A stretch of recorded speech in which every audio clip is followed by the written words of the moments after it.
আর একটা নতুন ভিডিওতে আপনাদের সকলকে স্বাগত।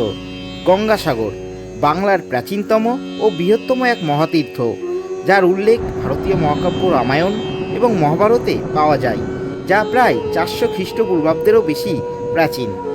বাংলায় একটা কথা আছে, সব তীর্থ বারবার, গঙ্গাসাগর একবার। এই ভিডিওতে আপনারা দেখবেন আমি কিভাবে শিয়ালদা থেকে দুটো আলাদা আলাদা রুটে কাকদ্বীপ আর নামখানা হয়ে গঙ্গাসাগর পৌঁছালাম। তার ভাড়াসহ A to Z ইনফরমেশন আপনারা পেয়ে যাবেন। তার সাথে সাথে গঙ্গাসাগরে গিয়ে থাকার জন্য ভারত সেবাশ্রম সংঘ, পশ্চিমবঙ্গ সরকারের যুব আবাস, কপিলমুনি ধর্মশালার ব্যাপারেও A to Z ইনফরমেশন পাবেন। আর তার সাথে সাথে কপিলমুনির মন্দিরে সন্ধ্যার সময় যে সন্ধ্যারতি, সেটা আপনাদের দেখাবো। আর যার জন্য যাওয়া সেই গঙ্গাসাগর তো অবশ্যই আপনাদের দর্শন করাবো। তার সাথে যারা পার্সোনাল কার নিয়ে যাবেন বা বাসে করে যাবেন, সেই বাস বা কার আপনারা কোথায় পার্কিং করতে যাবেন, এরকম A to Z ইনফরমেশান এই ভিডিওর মধ্যে আমি কভার করার চেষ্টা করেছি। তাই চলুন আর একটু দেরি না করে মূল ভিডিওটি শুরু করা যাক। না থাকার চিন্তা, না খাওয়ার চিন্তা, না কোনো ঘোরাফেরির চিন্তা, যেদিকে ইচ্ছা সেদিকে চলে যায়। প্রথমে শিয়ালদা 4 নম্বর প্ল্যাটফর্মে পৌঁছে তারপরে সেখান থেকে চলে যাই টিকিট কাউন্টারে। টিকিট কেটে চলে যাই 18 নম্বর প্ল্যাটফর্মে। সেখান থেকে ধরে নিই নামখানা লোকাল সকাল 7:14। আর আমাদের সময় লাগে আনুমানিক 3 ঘন্টা মতো। এখন নামখানা স্টেশনের একেবারে বাইরে দাঁড়িয়ে রয়েছি। গঙ্গাসাগর যাওয়ার জন্য তোমরা এই নামখানা স্টেশন থেকে বাইরে বেরিয়ে তোমরা টোটো ধরবে। টোটোওয়ালাকে বলবে যে গঙ্গাসাগর যাওয়ার জন্য ঘাটে যাব, তো তোমাদের নিয়ে চলে যাবে। তোমাদের ভাড়া পড়বে মাথা পিছু 15 টাকা করে। চলো একেবারে লঞ্চের ঘাটে গিয়ে তোমাদের সাথে এবার কথা হচ্ছে। নামখানা ঘাট থেকে লঞ্চে উঠে পড়েছি। এবার আমাদের যেতে হবে বেনুবন ঘাট। তারপরে আমাদের সেখান দিয়ে বেনুবন ঘাটে পৌঁছে আমাদের ওখান দিয়ে টোটো ধরতে হবে। আর টোটো ভাড়া পড়বে আমাদের জনপ্রতি 60 টাকা করে। জনপ্রতি 60 টাকা করে ভাড়া দিয়ে আমরা সোজা বেনুবন থেকে চলে যাব গঙ্গাসাগর অবধি। আর আমাদের এই নামখানা ঘাট থেকে যে বেনুবন ঘাটে যে যাচ্ছি, তাতে আমাদের এখানের যে টিকিট প্রাইস সেটা আমাদের পড়েছে 40 টাকা করে।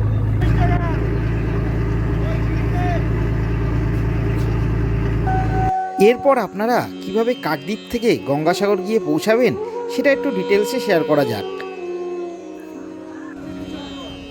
কাকদ্বীপ স্টেশন থেকে বাইরে বেরিয়ে আপনারা টোটো ধরে চলে আসবেন 8 নম্বর লট 4 নম্বর জেটি ঘাটে। আর এই অবধি আসতে আপনাদের ভাড়া পড়বে মাথা পিছু 20 টাকা করে। মেলার এখনও বেশ কিছুদিন বাকি রয়েছে, কিন্তু তাই দেখো এখনই পেছনে এই গাড়িগুলো দেখলে বুঝতে পারবে, এগুলো কিন্তু সবই এখানে যা যা গাড়ি রাখা আছে, এখানে গাড়ি রেখে সবাই কিন্তু ঘাট পারাপার হয়ে গঙ্গাসাগরের দিকেই গেছে। তো এখনই তোমরা বুঝতে পারছো যে এতটা ভিড়, তাহলে গঙ্গাসাগরে মেলার সময় যে কতটা ভিড় হবে সেটা একটা গেস করাই যাচ্ছে। চলো এবার ঘাট পারাপার করার জন্য ঘাটের কাছে যাই আর দেখি আমাদের ঘাট পারাপার করার জন্য কত কি ভাড়া পড়ে। চলো ভিডিওটা কন্টিনিউ করা যাক। এই যে ঘাট পারাপারের জন্য লট 8 জেটি নাম্বার 4-এর কাছে চলে এসেছি। এবার আগে গিয়ে আমাদের টিকিট কাটতে হবে। এই যে টিকিট কাউন্টার। চলো আগে গিয়ে টিকিটটা কেটে নিই, তারপর আবার সামনের দিকে এগোনো যাক। ঘাট পারাপারের জন্য টিকিট কেটে নিয়েছি আর আমাদের টিকিট প্রাইস পড়লো 10 টাকা। তবে যবের থেকে মেলা শুরু হবে, অর্থাৎ এবছর 2024-এ 10 তারিখ থেকে 10ই জানুয়ারি থেকে মেলা শুরু হবে। আর কাউন্টারে জিজ্ঞাসা করে যা জানলাম যে যবের থেকে যেই কদিন মেলা চলবে সেই কদিন টিকিটের ভাড়া অনেকটাই বাড়তে চলেছে, 40 থেকে 50 টাকা। অর্থাৎ যেই টিকিটের ভাড়া এখন 10 টাকা, সেই টিকিটের ভাড়া মেলার সময় হতে চলেছে 40 থেকে 50 টাকা। এটা মাথায় রেখে আপনারা আসবেন। চলুন এবার সামনের দিকে এগোনো যাক। এবার ঘাট পার হতে হবে। ঘাটের সামনের দিকে অনেকটা লাইন পড়েছে। মেলার এখনও বেশ কয়েকদিন বাকি হাতে গোনা। তাই দেখো ভেসেলে এখনই ভিড়টা দেখো। ঠিক আছে, বসার জায়গায় নেই। আমি আবার মোবাইলটাও ঘুরিয়ে দেখাচ্ছি, তাহলে ভাবতেই পারছো তোমরা যে মেলার সময় এবছর কী ভিড় হতে চলেছে। তাই যারা আসবে অবশ্যই সেই কথাটা মাথায় রেখে যে ভিড় সামলাতে হবে সেই বুঝেই কিন্তু এসো।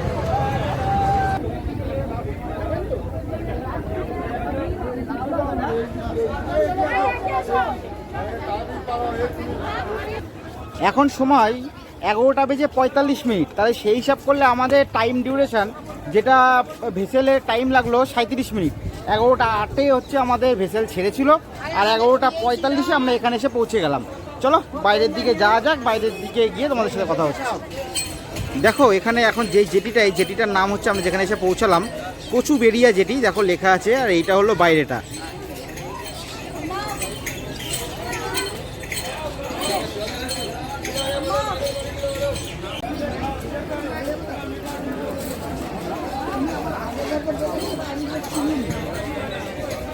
এই যে যেটি পার করে আসলাম সেটা তোমরা দেখতেই পেলে ভিডিওতে।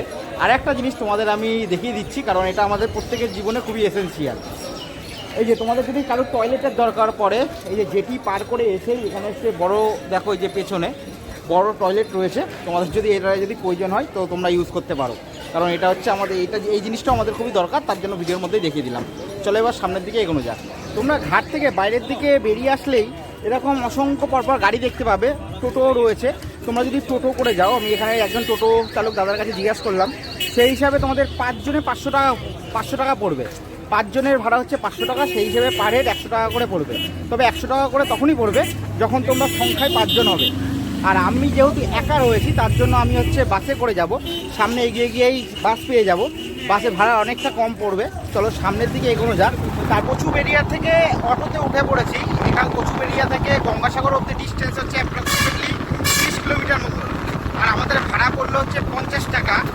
তবে তোমরা যদি বাসে করে যাও সেক্ষেত্রে তোমাদের বাসে ভাড়া পড়বে 45 টাকা। তবে একটা জিনিস মেলার সময় 1 তারিখ থেকে 16 তারিখ অবধি, মেলা হবে 10 তারিখ থেকে, আর 1 তারিখ থেকে 16 তারিখ অবধি টোটো আর অটো এই রাস্তাটি সম্পূর্ণরূপে বন্ধ থাকবে, কারণ প্রচুর ভিড়ের জন্য তখন একমাত্র যাতায়াতের মাধ্যম হবে গঙ্গাসাগর অবধি বাস, আর হচ্ছে যে ম্যাজিক গাড়িগুলো আছে সেগুলো রিজার্ভ করে। আর এই দাদার কাছেই জানতে পারলাম কথা বলে যে হচ্ছে বাসের ভাড়া তখন এখন যেটা 45 টাকা, তখন হচ্ছে 80 টাকা মতো তখন হচ্ছে বাসের ভাড়া পড়বে। চলো সামনের দিকে এগোনো যাক। আর এখনো অবধি এতটা যে রাস্তা আসলাম, সত্যি রাস্তা হচ্ছে অমায়িক রাস্তা।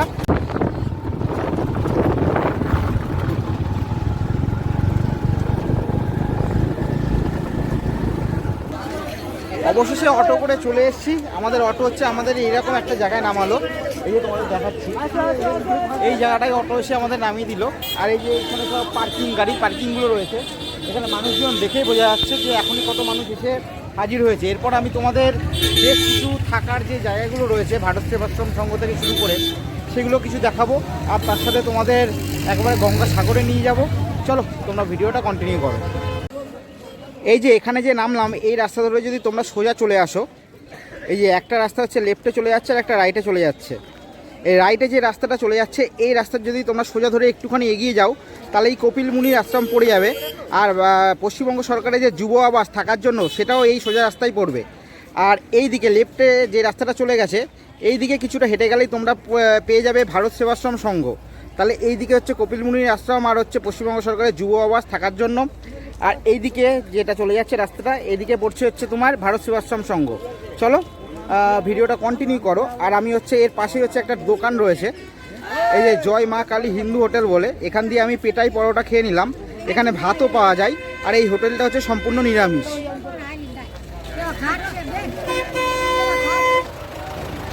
এখন ভারত সেবাশ্রম সংঘের ভেতরে প্রবেশ করছি।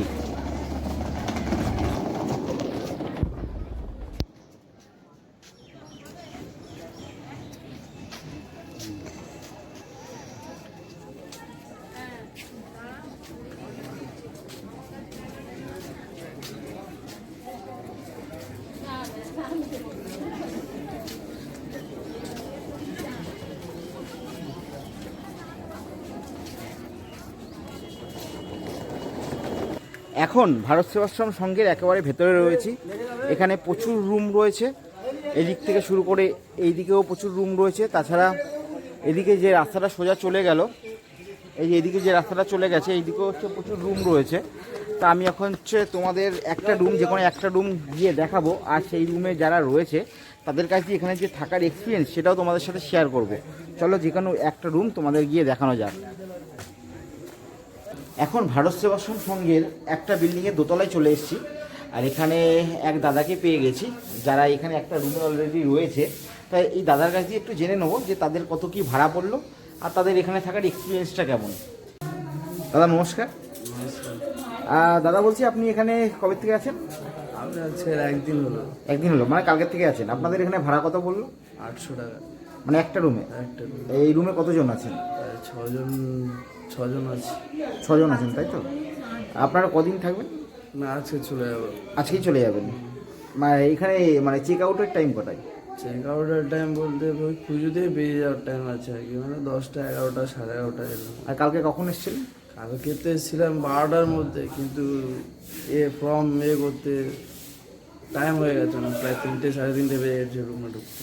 আর এখানে এমনি মিল সিস্টেম কি আছে, মানে সিস্টেম দুপুরবেলা মানে যাকে এরা বলে ভোজন, মানে প্রসাদ বলে যাকে, দুপুরবেলা ওই আইটেম আছে, রাতে হয় না কিছু, রাতে দুপুরবেলায় কত নিয়েছিল কুপন? 50 টাকা করে। রাতে রাতে তাহলে খাবারটা রাতে খাওয়া হয় না, রাতের নিজের ব্যবস্থা বাইরে থেকে করতে? বাইরে, রাতে বাইরে। ঠিক আছে, ধন্যবাদ। একটু যদি রুমটা দেখাতে একবার ভালো হতো। আর এমনি ওই আসলে এবার একটু ভেতরে গিয়ে দেখা যাক যে রুমটা কেমন। দাদা যেমন আমাদের জানালো যে এই রুমটার ভাড়া হচ্ছে 800 টাকা নিয়েছে, সেই অনুযায়ী রুমটা ঠিক আছে নাকি একবার দেখা যাক। আর ভিডিও যেটা অরিজিনাল সাউন্ড সেটা এই জায়গাটাই মিউট করে দিতে বাধ্য হয়েছি, কারণ যেহেতু রুমের ভেতরে মিউজিক সিস্টেম অন ছিল, তার জন্য বাড়িতে এসে ব্যাকে হচ্ছে অডিও দিচ্ছি। আর রুমটার সাথে অ্যাটাচ টয়লেট রয়েছে। এই হচ্ছে রুম, এই হলো টোটাল রুম। এই যে দিদি যে হাতটা দেখালো, মানে উনি আমাকে বোঝালো আর কি যে রুমের সাথে অ্যাটাচ টয়লেট রয়েছে। তবে রুমটা কিন্তু আমার আহামরি সেমন একটা ভালো লাগেনি, ঠিক আছে। জাস্ট আপনাদের রুমটা দেখাতে হবে বলে আমি রুমটা দেখালাম, এই আর কি রুম। এই যে সাইডে যে বিল্ডিংটা দেখছো, এই বিল্ডিং থেকেই দোতলায় গিয়ে একটা রুম তোমাদের আমি দেখালাম, আর নিচেও একটা রুম দেখলাম, তবে সেই রুমে ভিডিও করা হয়নি। সেই রুমের হচ্ছে ভাড়া হচ্ছে 500 টাকা করে। তবে এই নিচের যে রুমগুলো, এগুলোতে হচ্ছে কমন টয়লেট, কিন্তু ওপরের যে রুমটা দেখালাম ওনারা যেটা বললো 800 টাকা ভাড়া নিয়েছে, সেই রুমে হচ্ছে অ্যাটাচ টয়লেট। চলো এবার অন্য আর এক জায়গার রুম তোমাদের সাথে গিয়ে শেয়ার করা যাক। এখন গঙ্গাসাগরে ইউথ হোস্টেলের একেবারে ভেতরে রয়েছি। আর এখানে ইউথ হোস্টেলে রুমের যে ভাড়া সেটা শুরু হচ্ছে 249 টাকা থেকে। আর আমার চ্যানেলে অলরেডি মায়াপুর আর হচ্ছে দীঘার ইউথ হোস্টেলের ভিডিও দেওয়া আছে। এখানে এখন তোমাদের আমি রুমগুলো দেখাতে পারলাম না, কারণ যার কাছে দিয়ে পারমিশন নেবো তিনি নেই। একজনের কাছে জাস্ট জিজ্ঞাসা করলাম, তিনি বললো তাদের রুমের ভাড়া, ডবল বেডের তাদের রুমের ভাড়া নিয়েছে হচ্ছে 900 টাকা। আর হচ্ছে আমার চ্যানেলে যেহেতু অলরেডি মায়াপুর আর হচ্ছে যে দীঘার ভিডিও দেওয়া আছে, ইউথ হোস্টেলের একটা ব্যাপার কি, ওদের হচ্ছে সব জায়গায় হচ্ছে রেট ফিক্সড থাকে। যেমন মায়াপুরে যেটা থাকবে সেটা হচ্ছে দীঘাতেও থাকবে। শুধু এবার ব্যাপারটা হচ্ছে কী ধরনের রুম অ্যাভেলেবেল তার উপর ডিপেন্ড করে হচ্ছে ভাড়াটা হয়। যেমন এখানে হচ্ছে বিভিন্ন কটেজ টাইপের কিছু রুম রয়েছে, যেটা হচ্ছে মায়াপুর আর দীঘাতে নেই। তা তোমরা হচ্ছে অনলাইনে চেক করলেই সম্পূর্ণটা বুঝতে পারবে, কারণ এখানে যে বুকিংয়ের যে প্রসেসটা ইউথ হোস্টেলের, সেই টোটাল প্রসেসটাই হচ্ছে অনলাইনে। আর সবচেয়ে ভালো হয় মায়াপুর বা দীঘার যে আমার ভিডিও দেওয়া আছে সেটা একবার দেখে নিলে তোমাদের আরও সুবিধা হবে। তবে এখানে আমার আগের যে দুটো জায়গা থাকার যে এক্সপিরিয়েন্স সেটা হচ্ছে ভালো, সেই হিসাবে বলতে পারি যে এখানের রুমগুলো আশা করা যায় ভালোই হবে। তাও তোমাদের বলবো মায়াপুর বা দীঘা যে কোনো একটা ভিডিও ইউথ হোস্টেলে তোমরা দেখে নাও, আশা করি তোমাদের হেল্প হবে। এবার চলো কপিলমুনির একেবারে মন্দিরের পাশে কপিলমুনি যে ধর্মশালা রয়েছে থাকার জন্য, সেখানে ইনফরমেশন সেখানে গিয়ে তোমাদের সাথে শেয়ার করা যাক। একটু আগে মোড়ের মাথায় যেখানে রাস্তাটা আপনাদের দেখালাম, এই রাস্তা ধরে যদি আপনারা সোজা চলে আসেন, তাহলে এই রাস্তা ধরে সোজা আসলে এই যে এইদিকেই পেয়ে যাবেন হচ্ছে ইউথ হোস্টেল। এই হলো ইউথ হোস্টেল। আর এই রাস্তা যদি সোজা চলে যান, এইদিকে যদি সোজা চলে যান, কিছুটা হেঁটে গেলেই পায়ে আপনারা যে সাগর রয়েছে বা সমুদ্র রয়েছে সেখানে পৌঁছে যাবেন। তোমরা যদি গঙ্গাসাগরে এসে কপিলমুনির যে ধর্মশালা রয়েছে, সেই কপিলমুনি যদি ধর্মশালাতে থাকতে চাও, তাহলে যে কপিলমুনি যে মন্দির রয়েছে তার পাশেই রয়েছে কপিলমুনি ধর্মশালা। চলো ভেতরের দিকে যাওয়া যাক, ভেতরের দিকে গিয়ে একবার দেখা যাক। ভেতরে গিয়ে যেটুকু ইনফরমেশন পেলাম সেটা হলো, এখানে হচ্ছে যেহেতু এটা ধর্মশালা, তার জন্য এখানে কোনো ফিক্সড রকম প্রাইস নেই যে থাকার জন্য এত দিতে হবে বা কিছু। এখানে হচ্ছে ডোনেশন সিস্টেম, অর্থাৎ হচ্ছে আপনি থাকার পর যেটা আপনার মনে হয় ভালো মনে হয় সেটা আপনি দিতে পারেন।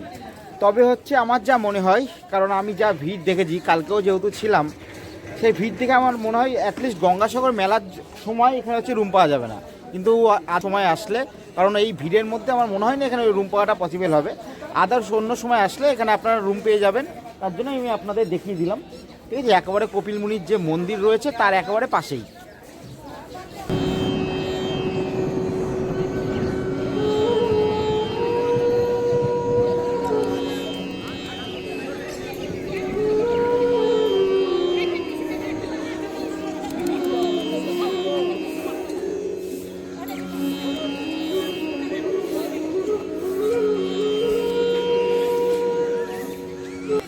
সবাই লাইন দিয়ে দাঁড়িয়ে রয়েছে, দেখো তোমরা ভিডিওর মধ্যে।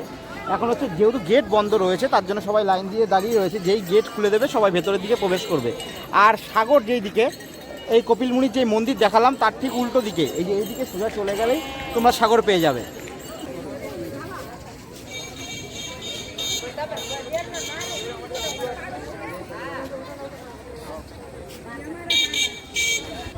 তোমরা যারা গঙ্গাসাগরে এসে যারা পুজো দেবে, এই যে পেছনের যে এগুলো দেখছো, এখানে সব কটা হচ্ছে, সব কটাতে ভেতরে পুজোর সামগ্রী থেকে আরম্ভ করে সব কিছু রয়েছে।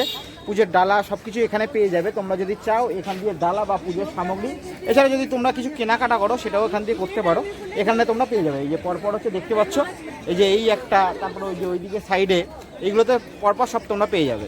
এবার চলো তোমাদের সাগরটা দেখিয়ে আনি, কারণ সাগরটা যদি না দেখাই, কারণ যার জন্য এই মেলা গঙ্গাসাগর মেলা, তাই সেখানে সাগরটা যদি না দেখায় তাহলে তো ভিডিওটাই অসম্পূর্ণ থেকে যায়। চলো তোমাদের সাগরটা দেখাই। আর হচ্ছে তোমাদের মনে আছে আমি যখন ভেসেলে করে প্রথমে যেখান দিয়ে আসছিলাম, ওই জায়গাটা কিন্তু পুরোটা ছিল গঙ্গা নদী। আর তারপরে এখানে এসে এই যে এখন তোমাদের যেই জায়গাটা দেখাবো, ওই জায়গাটাই হচ্ছে সাগর। গঙ্গা নদী মিশেছে হচ্ছে সাগর, বঙ্গোপসাগরের সাথে, তার জন্যই বলা হয় হচ্ছে গঙ্গাসাগর। এক কথায় বলতে গেলে এটা হচ্ছে গঙ্গা নদীর মোহনা। তার কারণ হচ্ছে যেহেতু গঙ্গা নদী এখানে এসে সাগরের সাথে মিশেছে, তার জন্য এটাকে গঙ্গা নদীর মোহনাও বলা হয়। চলো এবার গিয়ে তোমাদের সাগর দেখাই।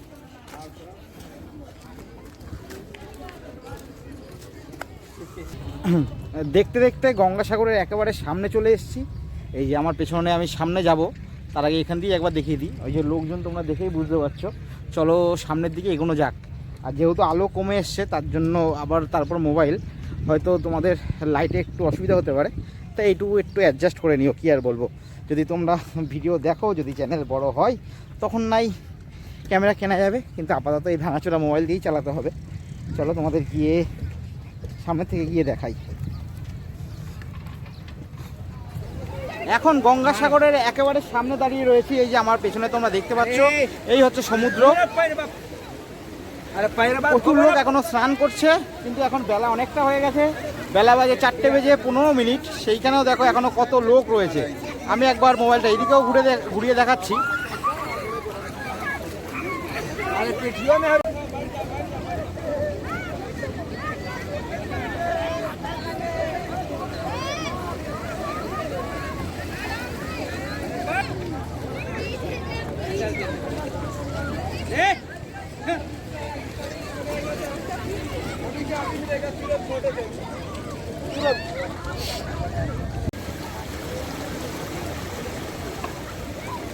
এখন তোমাদের ভিডিওতে যেই পার্টটা দেখাচ্ছি তখন হচ্ছে সন্ধ্যা হয়ে গেছিলো। এই যে তোমরা আমার পেছনে কপিল মুনির আশ্রম দেখতে পাচ্ছ, এখন চারিদিকে লাইট জ্বলে উঠেছে। চলো মন্দিরের ভেতরে যাওয়া যাক, মন্দিরের ভেতরে গিয়ে দর্শন করে আসা যাক। তার আগে তোমাদের একবার বাইরের থেকে ভালো করে মোবাইলটা ঘুরিয়ে একবার এই যে লাইট যে জ্বলছে সেটা দেখিয়ে নিই, তারপর আমরা মন্দিরের ভেতরে প্রবেশ করব।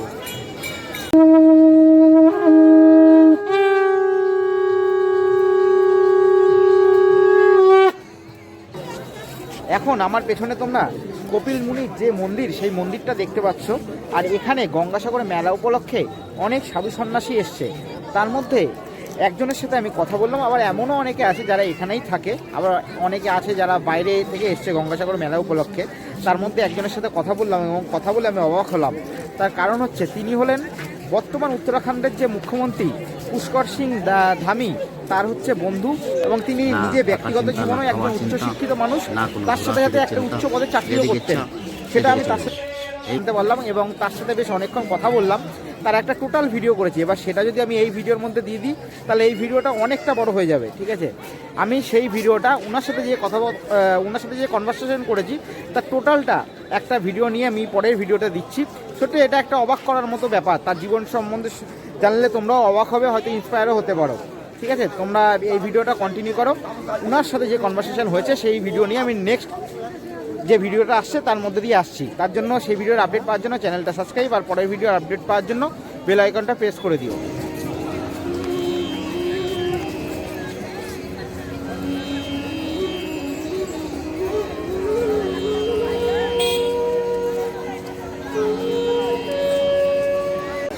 আমরা এখন মন্দিরের ভেতরে প্রবেশ করছি। চলো মন্দিরের ভেতরে যাওয়া যাক।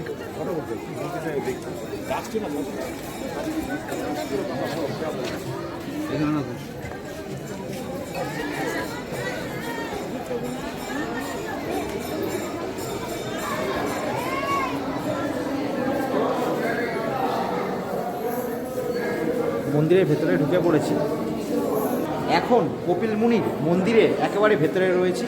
এই যে আমার ভেতরে যে দেখছেন, এটাই হলো কপিল মুনির মন্দির। চলুন কপিল মুনির মন্দিরের ভেতরে যে ভগবানের যে বিগ্রহগুলো রাখা আছে সেগুলো আপনাদের দেখানো যাক।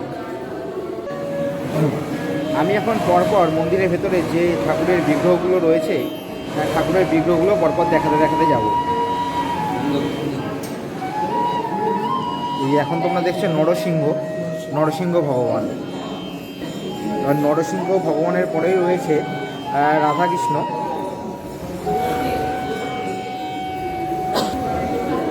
এবার রাধাকৃষ্ণের পরেই রয়েছে সংকটমোচন শ্রী বীর হনুমান ঠাকুর।